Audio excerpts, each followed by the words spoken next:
এক বিরল প্রজাতির পাখি উদ্ধার ঘিরে চাঞ্চল্য এলাকায়। মুর্শিদাবাদের নওদা থানার মিরপুর এলাকার ঘটনা। স্থানীয় সূত্রে জানা যায়, মাঠে কাজ করতে গিয়েছিলেন সিকান্দার শাহ। সেই সময় জমির পাশে বসে থাকতে দেখে ওই বিরল প্রজাতির পাখিটিকে। ততক্ষণে কৌশল অবলম্বন করে ধরে ফেলে পাখিটিকে। এই খবর ছড়িয়ে পড়তেই বিরলতম পাখি দেখতে ভিড় জমান এলাকার সাধারণ মানুষ। খবর দেওয়া হয় স্থানীয় পশু চিকিৎসককে। বিরল পাখিটির প্রধান খাদ্য কী তা জানার চেষ্টা করছে সিকান্দার। ইতিমধ্যেই খবর দেওয়া হয়েছে বন দপ্তরকে।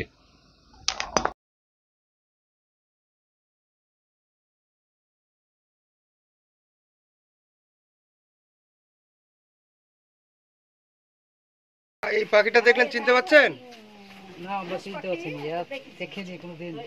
এর আগে কোনোদিন দেখেছেন? না, এলাকায় তো দেখিনি।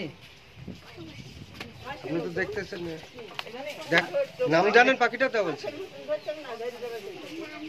দেখিনি, আমরা নতুন তো দেখছি, তাহলেই তো দেখতে এসছি। পাখিটা আপনি কোথায় পেলেন? পাখিটা মাঠে পেয়েছিল, দিয়ে দড়ি বেড়েছে বগের সাথে। খেলা দিন তো লড়ছে না, এই তেড়ি তেড়ি মাঠে ধর নামে ধরে আনলে মেলার সুদ আছে, যে কিরকম দাম কি কিরকম ইয়ার নাম কি এসব সুদ আছে, আমি তো বুঝতাম না। এসে বাড়িতে তুইছি, সবাই দেখছে। চেনেন পাখিটাকে আপনি? এর আগে দেখেছেন কোনোদিন? না, আগে দেখিনি। এর আগে দেখেননি? কি করবেন ভাবছেন এখন? পাখিটা থাকবে এখন আমার বাড়িতে, যদি কিছু হয় মানে গরু ছাগল ওষুধ দেয়, ওই ডাক্তারকে বুঝেছি, ওই ওষুধ দেখবে। এতগুলো লোকে দেখছে, কেউ কেউ বলতে পেরেছে পাখিটার নাম? না, নাম কেউ বুঝতে পারেনি।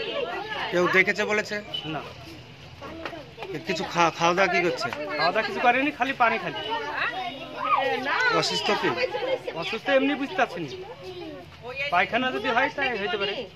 আপনি একাই ধরলেন এটা? একাই দেয় না, খাম করার চেষ্টা করছে না? হ্যাঁ, খাম করার চেষ্টা করছে, খাম করে দিচ্ছে।